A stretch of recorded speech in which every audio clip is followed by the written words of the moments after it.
Madam Rajani గారు మాట్లాడారు. So కరెక్టే, ఆవిడ ఆరోగ్యం, పవన్ కళ్యాణ్ గారి ఆరోగ్యం గురించి మాట్లాడారు. ఆవిడకి వాళ్ళెవరో ఫోన్ చేసి ఆరోగ్యం గురించి అట్లా మాట్లాడుకోకూడదమ్మా అన్నారు. అయితే ఆవిడ కంపారిజన్ మాత్రం పవన్ కళ్యాణ్ గారు జగన్మోహన్ రెడ్డి గారిని అలా అన్నారట. ఏమని? ఏమో నీకు నువ్వే కొట్టుకున్నావేమో అని అన్నారట. సో అలా ఎందుకు అనాల్సి వచ్చిందంటే, గతంలో కూడా ఇలాగే కోడికత్తి అని చెప్పి గీసుకుని 5 సంవత్సరాల పాటు ఆయన కోర్టుకి వెళ్ళలా. అక్కడ ఏమీ లేదు కదా. 5 సంవత్సరాలు ఆయన కోర్టుకి వెళ్ళలా. అది డ్రామా అని చెప్పి తేలిపోయింది. ఆ తర్వాత వాళ్ళ ఇంట్లో ఒక హత్య జరిగితే మా చేతుల్లో గొడ్డలు పెట్టేసి మేం చంపామని చెప్పేసి మా మీదకి నెట్టారు.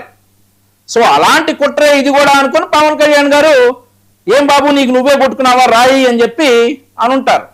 గతం మన క్రెడిట్ హిస్టరీ అట్లాంటిది కదా, మన గత హిస్టరీ అలాంటిది, జగన్మోహన్ రెడ్డి గారి హిస్టరీ అలాంటిది. కాబట్టి ఆయనకు రాయి వేసుకుని కొట్టుకున్నారా అని చెప్పి పవన్ కళ్యాణ్ గారు అనుంటారు. ఓకే సరే, అవి కూడా బాగానే ఉంది. మొన్న ఈ మధ్యనే మేడం రజనీ గారు కూడా స్వల్ప కాదు పాపం బాగానే అస్వస్థతకు గురైనప్పుడు మేమందరం కూడా బాధపడ్డాం సార్.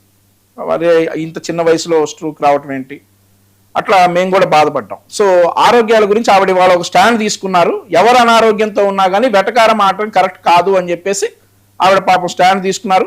ఆవిడ వెటకారంగా అనకపోయినా కూడా అలా మీనింగ్ వచ్చింది అని చెప్పేసి ఆవిడ బాధపడతా ఉన్నారు. యాక్సెప్ట్ చేద్దాం. కానీ పవన్ కళ్యాణ్ గారు జగన్మోహన్ రెడ్డి నీకు నువ్వు కొట్టుకున్నావేమో అంటానికి కారణం ఏంటంటే, గతంలో జగన్మోహన్ రెడ్డి గారు ఆడినటువంటి డ్రామాలు అలా ఉన్నాయన్నమాట. కోడికత్తి గీసుకోవటం ఒకటి, వాళ్ళ ఇంట్లో వాళ్ళు చంపేసుకొని మా చేతుల్లో పెట్టడం, ఇట్లాంటివి. అందుకని గులకరాయి కూడా అదొక డ్రామా, అది ఆల్రెడీ డ్రామా అని చెప్పి ప్రూవ్ అయిందిలే కానీ ఎలక్షన్ రిజల్ట్ ద్వారా. అలా పవన్ కళ్యాణ్ గారు చెప్పినటువంటి మాట. కాబట్టి పవన్ కళ్యాణ్ గారు ఇంకెవరిని అనలేదే, జగన్మోహన్ రెడ్డి గారిని తప్ప ఇంకెవరి గురించి అట్లా వ్యాఖ్యానించాల. ఎవరు కూడా ఇక్కడ రాజకీయ నాయకులు ఎవరు కూడా జగన్మోహన్ రెడ్డి గారు సార్ అసలు ఆంధ్రప్రదేశ్ రాష్ట్రంలో ఎవరన్నా రాజకీయంగా బాగా పలుకుబడిన వ్యక్తితో ఇంకెవరన్నానో గుండెపోటుతో చనిపోయాడు అంటే అనుమానం పడేటటువంటి స్థితికి తీసుకొచ్చారు సార్ ఈ రోజు వీళ్ళు.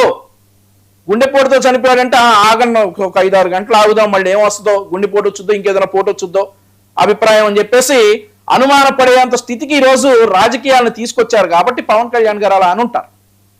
ఇక ఆ తర్వాత మా సోదరుడు శేఖర్ రెడ్డి ప్రారంభంలోనే భారత రాజ్యాంగం గుర్తొచ్చేసింది సార్ శేఖర్ రెడ్డికి.